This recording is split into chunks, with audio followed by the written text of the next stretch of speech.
La economía en palabras. Miguel Ponce, un café y un análisis de la actualidad en 5 minutos.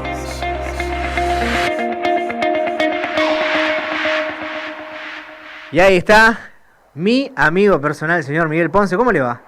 Qué alegría escuchar, y empiezo felicitándolos por la nueva copa, el nuevo trofeo conseguido esta semana, ¿no? Sí, muchas gracias. Si viene después con todos los saludos y felicitaciones que me han dado los hinchas de River fue para después marcarme. No, yo no, lo mío es absolutamente leal, lo hice público esa misma noche, subí un tweet felicitando a los primos, como solemos decirnos. Está muy bien, también porque después me dicen, se va el tercero y le arrancamos No, nosotros no recordamos esas cosas. No. Somos leales. Es más, creo que fue hecho desde Carpa Oficial, sí, a las 0:19, sí, o a las 09, ¿no? Del 12, sí, una cosa así. Bueno, ¿cómo anda, amigo Riquelme? Una semana tremenda. Casi le arruinan el programa este fin de semana, ¿no? Sí.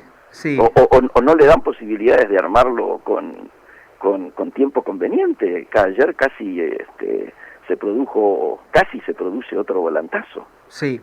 ¿No? Para mí estamos todavía en el volantazo, A ver, no. Hay cosas que son incerrables. Creo que el volantazo fue desmantelado. Creo que sí hubo un intento de generar en una semana dos volantazos. Usted recordará que en esta columna, desde antes del 10 de diciembre, hablábamos de la necesidad de un acuerdo político, económico y social. A mí me agarra este tema estando en un canal de televisión al aire. Claro. El conductor tira sobre la mesa: señores, acaba de subirse a un portal de información de noticias, obviamente, el siguiente punteo de los 10 puntos famosos, ¿no es cierto? Sí. Y yo entonces salgo de allí y pues claro, me agarró muy de sorpresa, y entonces esto se ve reflejado en un tuit mío donde decía anoche: cuando al aire me enteraba de la operación 10 puntos, un eslabón más del plan de macrillaje electoral, subrayo macrillaje, ahora adelantando más ajuste, achicamiento, pobreza y recesión, al revés exacto de nuestro reclamo permanente, justamente de esto que le cuento, un acuerdo político, económico y social para el crecimiento con equidad. Bueno, lo hice en la soledad de no haber podido no solo consultar, sino charlarlo con amigos, con referentes de los espacios por donde uno circula y por donde uno milita, y claro, me quedé a la espera de quién iba a ser el primero que iba a reaccionar. Por suerte no fue un correligionario, sino que fue el propio Labaña, quien a primera hora del día sacó exactamente las definiciones en la línea de lo que yo me había tirado a la pileta, para decirlo concretamente. Acá, Leo, está muy claro que cuando hablamos de volantazo en una semana, estamos hablando primero de volantazo económico, segundo de volantazo político. Claro, el volantazo económico fue claro, creo que llegamos a tocarlo el sábado pasado, no me acuerdo, porque no sé si ya había ocurrido, cuando dijimos: los que se oponían al control de precios, los que se oponían al dólar fijo, los que querían tener un piso, banda, techo y no usar el Banco Central ni las reservas, que era lo acordado con el fondo, bueno, tuvieron el volantazo porque desde las más altas, yo diría, magistraturas del poder político argentino, se habló directamente con Trump y su entorno, porque vos sabés que el peso de los Estados Unidos frente al Fondo Monetario es absolutamente decisivo, Claro. Es el mayor accionista, por así decirlo, y lógicamente se hizo algo que para el fondo a esta altura ya significa una violación de todos sus manuales de procedimiento. Claro. Ya había violado los manuales de procedimiento con el monto otorgado. Técnicamente no da que se le pueda prestar a Argentina $54.000 millones como fue el planteo inicial, que significa, como lo hemos dicho más de una vez, el mayor stand-by en toda la historia. Pero si además de esa violación originaria, después de dos revisiones o de dos cambios, porque revisión hubo una sola, pero dos cambios, la próxima revisión viene ahora, se modifica diametralmente en una línea opuesta a lo acordado. Teníamos piso, teníamos techo, teníamos banda, teníamos la decisión explícita del fondo de hacer cumplir que el Banco Central no pudiera utilizar los dólares ni las reservas para el mantenimiento de la no oscilación, que es el eje central de la campaña política, pero desde la perspectiva económica. Decíamos la vez pasada, hay dos ejes de campaña y el movimiento del día de ayer, de antes de ayer, este intento, tiende a fortalecer el segundo eje de campaña. ¿Cuáles son los dos ejes de campaña que más de una vez lo dijimos acá? El económico, que no haya oscilaciones del dólar. De hecho, un funcionario muy cercano al presidente lo dice y está en todos los diarios de hoy explícitamente: si no domamos el dólar, no hay reelección. Yo diría, eso es condición necesaria, no suficiente, queda claro, ¿no es cierto?, como decimos en ingeniería. Y el segundo eje es el político, la profundización, el volver a apostar a la polarización. Bueno, en la operación 10 puntos tendía precisamente esto de dejar aislada a Cristina, ¿sí? Y tratar de generar una alternativa mucho más amplia, donde lógicamente hablamos con quiénes, porque digámoslo con todas las letras, ni la coalición cívica estaba enterada, ni el radicalismo oficialmente enterado, se enteraron cuando ya los 10 puntos estaban en los portales. Claro. Ahí recién vino, a ver, ¿por qué es la reacción de Cornejo para algunos insólitas del día de ayer? Tiene dos elementos centrales, o yo diría tres. El primero y más importante es la calentura por haberse enterado nuevamente por los medios, así como se enteró por los medios de que entrábamos al Fondo Monetario a través del stand-by esa noche. Sí. Es decir, primer asunto. El segundo asunto es porque, como estaba perdiendo la convención, a partir de ahora se reubica muy rápidamente en todos aquellos que venimos afirmando que Cambiemos ya fue. Claramente ayer, institucionalmente, al decir con el presidente se pierde frente a Cristina, necesitamos ampliar esto y llamar encima a la baña, que es la alternativa que estamos planteando los que venimos construyendo esta tercera alternativa, directamente se ubica de nuestro lado. Lo decimos con todas las letras. Y el tercer elemento por el que hace esto es porque claramente tiene miedo de que en caso de que él resuelva venir como diputado nacional por Mendoza, pierda frente al Frente para la Victoria, por lo que está midiendo Macri hoy y lo que puede llegar a estar midiendo Macri en septiembre. Pensemos que las elecciones de Mendoza son en septiembre, o sea, él quiere quitarse el yunque del cuello lo antes posible. Esta situación ya es irreversible en el partido. Yo estoy esperando que salga hoy Lilita Carrió, espero después de las barbaridades que ha seguido protagonizando en estos días, en una situación más sensata, en el sentido de reconocer ya la crisis, reconocer que Cambiemos, el que conocimos o el que todos pensábamos que iba a seguir vigente, ya no es posible que continúe, y que este camino que veníamos anunciando como hoja de ruta tiene una irreversibilidad, yo diría, muy contundente. Es importante lo ocurrido ayer porque se lo ubicaba a Massa en la misma línea de Pichetto y Urtubey. Sí. Ya ha quedado claro, yo vi toda la conferencia de prensa, justo llegaba a casa antes de irme a Crónica TV a la noche, y alcancé a ver toda la conferencia de prensa. Muy clarito, creo que no dejó dudas, inclusive en las preguntas ratificó: no fui consultado, esto no se hace así, si queremos superar la brecha hay que hablar con todos, no puede haber una convocatoria vía WhatsApp, etcétera, etcétera, etcétera. Me parece que esto llega tarde y mal.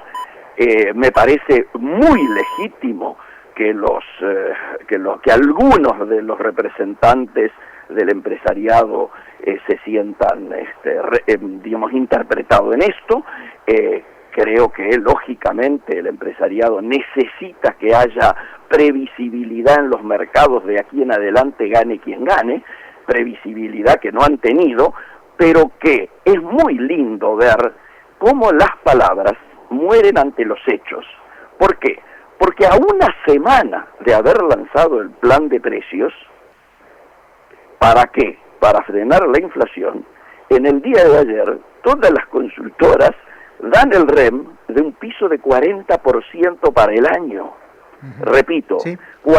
El REM siempre es el piso.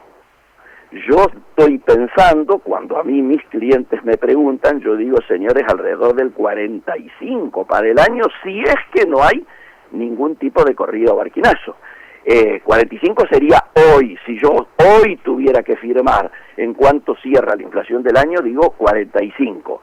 Obviamente, la semana que viene puede haber novedades y replantear esto. Por eso siempre hablamos que cuando uno se juega, ¿a cuánto va a cerrar el dólar a fin de año? ¿Cuál va a ser la inflación, etcétera? Está chanteando, porque claramente no manejamos todas las variables, aunque al día de hoy uno podría afirmar que la percepción que el sector privado tiene es que obviamente el planteo antiinflacionario no va a andar. Esta es la mirada. Vamos a las preguntas. Sí, no, yo voy por la positiva, Yo voy por la positiva. Sí, vamos. A mí me parece que primero que sale un Rogelio Frigerio nuevamente, pero ahora la cancha fuerte electoral, que no estaba. Esto es cierto, digamos. Sí, la verdad que te doy un chimento. Sí. El único que confirmó que va a estar presente mañana en el lanzamiento del libro de Lustó en la Feria del Libro es Frigerio. Pero es un tipo que ha tratado de mantener una línea, digamos, muy coherente con todos los partidos. Señor. Ojo, sí, señor. Es un señor político, dentro de los políticos que ha tenido el presidente. Absolutamente, perdón. El más entusiasta con el planteo de Cornejo, diría casi el único en el gobierno, es Frigerio. Sí, claro. Digo, no es un dato menor. No es un dato menor. Y después que se empieza a mostrar un poco de flexibilidad, aun cuando se ha hecho de una forma bastante particular, también, digamos, hay que marcar esto. Hablarlo, digamos, por fuera, muchos ponen ciertas condiciones en estos egos que tienen, y estoy hablando de Sergio Massa. Digo, hay muchos que están trabajando con el ego y que de verdad no están midiendo. Y eso... A mí me da, digamos, cierta coherencia, digamos, que puedan criticar las formas. Es verdad. Pero sé que cuando tiene que ir a salir a hablar, es muy difícil hacer eso por debajo de la mesa. Es verdad. Sin embargo, parece que el presidente ayer tuvo una aceptable charla telefónica con Sergio Massa. Sí, con Sergio Massa. Labaña también. Aceptable charla. Fue más dura con Labaña que con Sergio. Sí, pero en un clima súper democrático. En un clima de hablar. El país, gane quien gane. Pero claro, pero es que además es muy importante esto. Cuando solemos hablar, Leo, nosotros de políticas de Estado, obviamente nos referimos a esto. Totalmente. 5, 10, 15, 20 temas que los podamos sacar de la competencia interpartidaria, de la competencia electoral. Hay cosas que deben ser políticas de Estado y que cambie el gobierno, que venga el gobierno que venga, que continúe el gobierno que continúe, sobre estas cuestiones no haya duda, pero sobre todo no haya dudas para la gente de adentro y para la gente de afuera.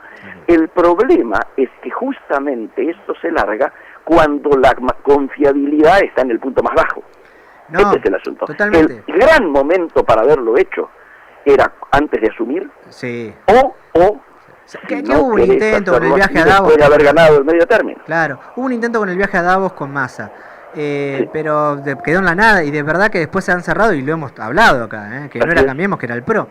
Llega tarde, lamentablemente llega tarde, pero salvo esto, porque sea cualquiera de los que habló con el presidente, han hablado diplomáticamente muy bien, y esto ya habla bien de ese sistema. Recordemos que venimos de una presidenta que no entregó el mando.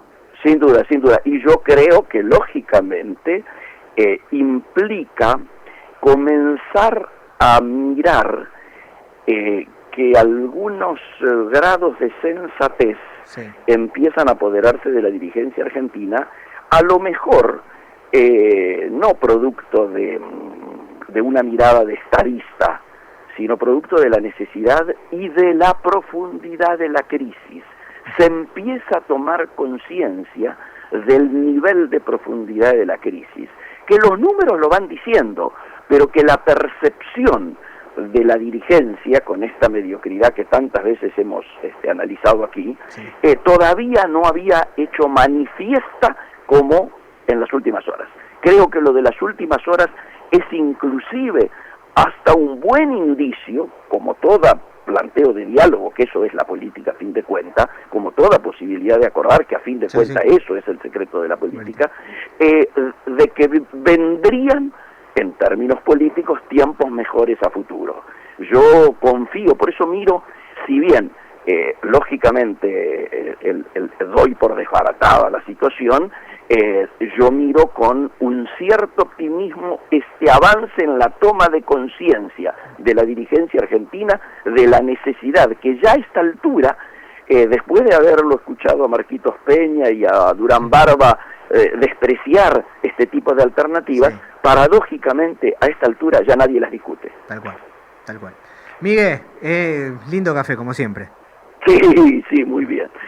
Y tratemos para la semana que viene, que encima es una semana electoral, tratemos de que el estrés sea un poco más manejable y que la adrenalina no circule de manera espasmódica como ha estado circulando esta semana. Tenemos, me parece, un telón de fondo en términos económicos un poco más tranquilo, digo porque la volatilidad cambiaria claramente se ha logrado mantener. Después podemos analizar los costos, ¿no es cierto? Claro, después podemos decir cuánto se está fugando, después podemos decir si es correcto esta heterodoxia con la que se está manejando y si eso afecta al Banco Central o no en el largo plazo. Pero objetivamente me parece que vamos a tener por lo menos, digo, acá me juego, un mes de no grandes oscilaciones cambiarias. Bueno, esperemos porque el otro día escuchaba no voy a decir quién, pero un líder político, la verdad es que a mí me marcó mucho la frase que es: no importa la clase social en la que te muevas, el dólar es un índice de gobernabilidad en este país. Así es, absolutamente. Y la verdad es que sí. Y como Chimento, estate atento a esta semana que va a haber grandes novedades. Bueno. Fuerte abrazo. Abrazo grande. Deja la pregunta ahí abierta. Miguel Ponce, como todos los sábados, con la actualidad política y económica. Pasado a su café, dame un temita.